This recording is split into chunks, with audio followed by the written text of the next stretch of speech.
સમાચારના વિવિધ માધ્યમોથી આપણે સૌ કોઈ દિલ્હી હોય કે અન્ય શહેર હોય એના પ્રદૂષણના સ્તર વિશે માહિતી તો લેતા જ હોઈએ છીએ, પણ શું આપણે આપણા શહેર એટલે કે રાજકોટના પ્રદૂષણના સ્તર વિશેથી વાકેફ છીએ કે આપણા શહેરમાં શું પ્રદૂષણ છે, કેટલું પ્રદૂષણ થાય છે અને કઈ રીતે થાય છે?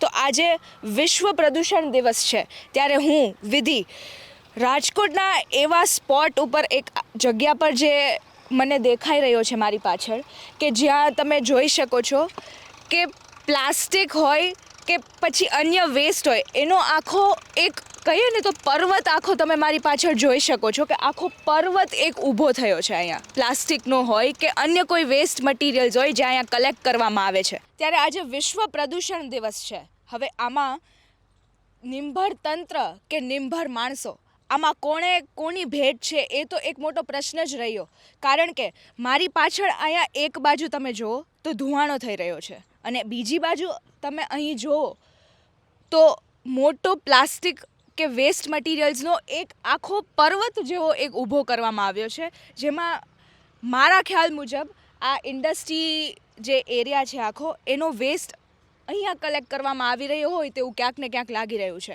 અમુક આપણા શહેરમાં પણ જેમ કે આજી વિસ્તાર છે કે મેટોડા વિસ્તાર છે, તે કારખાનામાં પણ ફાઉન્ડ્રીમાં કોલસાનો ઉપયોગ કરવામાં આવે છે. જો આ ઇન્ડસ્ટ્રીઝ વીજળીનો ઉપયોગ શરૂ કરી દે તો આ સ્થિતિમાં ઘણો ફેરફાર થઈ શકે છે. એક સાઈડ તમે જોઈ શકો છો કે પાછળ સફેદ કલરનો ધુવાણો નીકળી રહ્યો છે અને મારી બીજી બાજુ જે છે એ કાળા કલરનો ધુવાણો નીકળી રહ્યો છે. તો આ વસ્તુ રોજબરોજ થતી જ હશે.